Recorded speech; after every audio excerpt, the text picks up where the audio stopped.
और आइए अब आपको सीधे महाराष्ट्र के वर्धा लिए चलते हैं पीएम नरेंद्र मोदी के संबोधन में। हमारी डबल इंजन सरकार मिलकर किसानों की समृद्धि के लिए काम कर रही है। आप देखिए, पीएम किसान सम्मान निधि के रूप में केंद्र सरकार 6,000 रुपये किसानों के लिए भेजती है।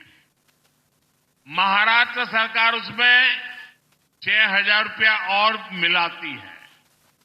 महाराष्ट्र के किसानों को अब 12,000 रुपया सालाना मिल रहा है।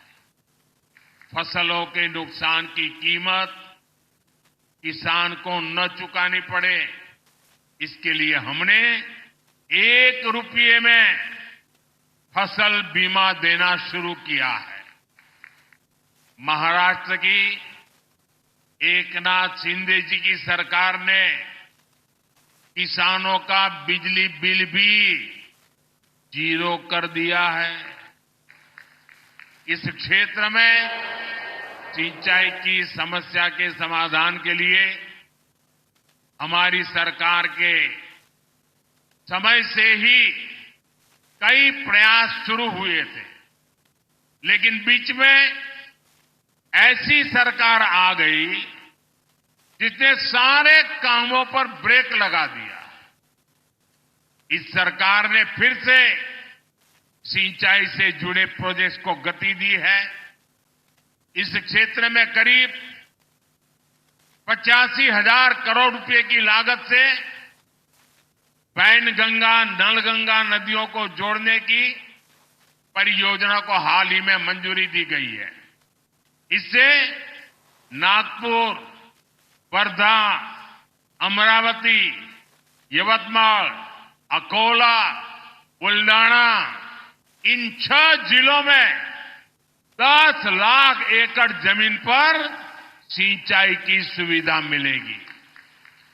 साथियों, हमारे महाराष्ट्र के किसानों की जो मांगे थी, उन्हें भी हमारी सरकार पूरा कर रही है। प्याज पर एक्सपोर्ट टैक्स 40% से घटाकर 20% कर दिया गया है। खाद्य तेलों का जो आयात होता है, उस पर हमने 20% टैक्स लगा दिया है। रिफाइंड सोयाबीन, सूर्यमुखी और पाम ऑयल पर कस्टम ड्यूटी को 12.5% से बढ़ाकर 32.5% कर दिया है। इसका बहुत फायदा हमारे सोयाबीन उगाने वाले किसानों को होगा। जल्द ही इन सब प्रयासों के परिणाम भी हमें देखने को मिलेंगे, लेकिन इसके लिए हमें एक सावधानी भी बरतनी होगी। जिस कांग्रेस पार्टी और उसके दोस्तों ने किसानों को इस हालत में पहुंचाया, बर्बाद किया, हमें उन्हें फिर मौका नहीं देना है। क्योंकि कांग्रेस का एक ही मतलब है, झूठ, धोखा और बेईमानी। इन्होंने तेलंगाना में चुनाव के समय किसानों से लोन माफी जैसे बड़े बड़े वादे किए, लेकिन जब इनकी सरकार बनी तो किसान लोन माफी के लिए भटक रहे हैं। कोई उनकी सुनने वाला नहीं है। महाराष्ट्र में हमें इनकी धोखेबाजी से बचकर रहना है। साथियों, आज जो कांग्रेस हम देख रहे हैं, ये वो कांग्रेस नहीं है जिससे कभी महात्मा गांधी जी जैसे महापुरुष जुड़े थे। आज की कांग्रेस में देशभक्ति की आत्मा दम तोड़ चुकी है। आज की कांग्रेस में नफरत का भूत दाखिल हो गया है।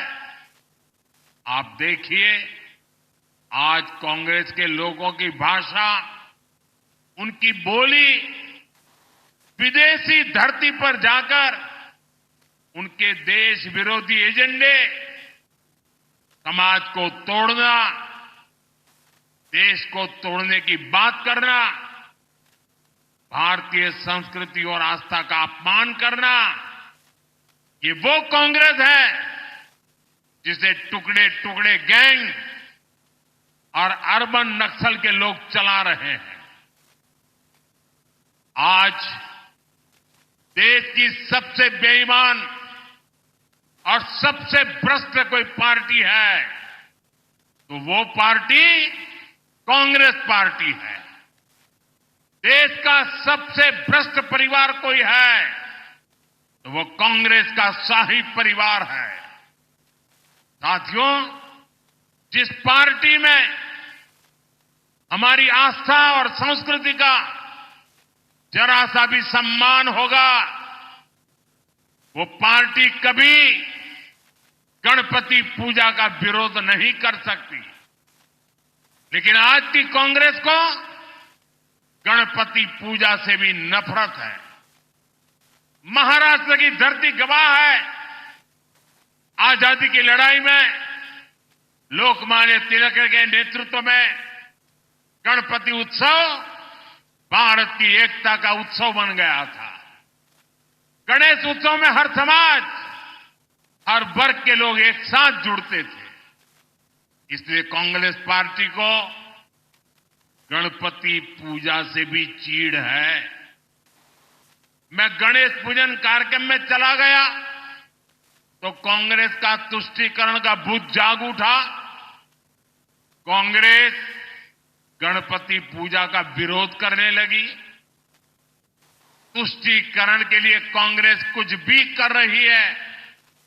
आपने देखा है कर्नाटका में तो कांग्रेस सरकार ने गणपति बप्पा को ही सलाखों के पीछे डाल दिया।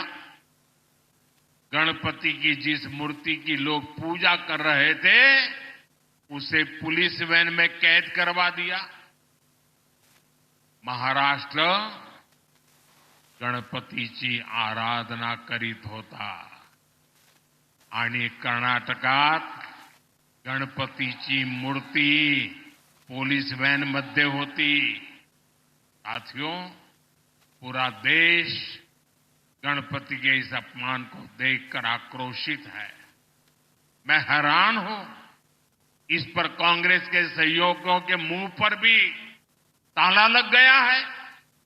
उन पर भी कांग्रेस की संगत का ऐसा रंग चढ़ा है कि गणपति के अपमान का भी विरोध करने की उनमें हिम्मत नहीं बची है।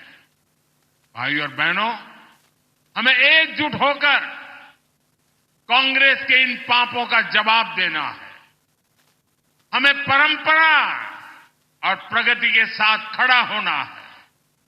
हमें सम्मान और विकास के एजेंडे के साथ खड़ा होना है। हम साथ मिलकर महाराष्ट्र की अस्मिता को बचाएंगे। हम सब साथ मिलकर महाराष्ट्र का गौरव और बढ़ाएंगे। हम महाराष्ट्र के सपनों को पूरा करेंगे। इसी भाव के साथ इतनी बड़ी तादाद में आकर के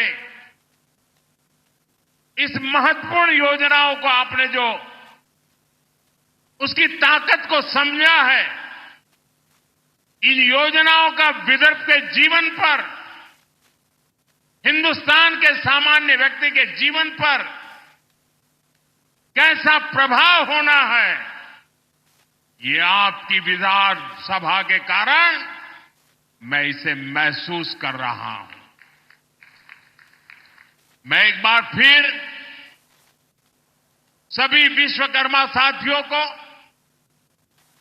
विदर्भ के और महाराष्ट्र के सभी मेरे भाई बहनों को बहुत बहुत बधाई देता हूं। मेरे साथ बोलिए, भारत माता की। दोनों हाथ ऊपर करके पूरी ताकत से, भारत माता की, भारत माता की।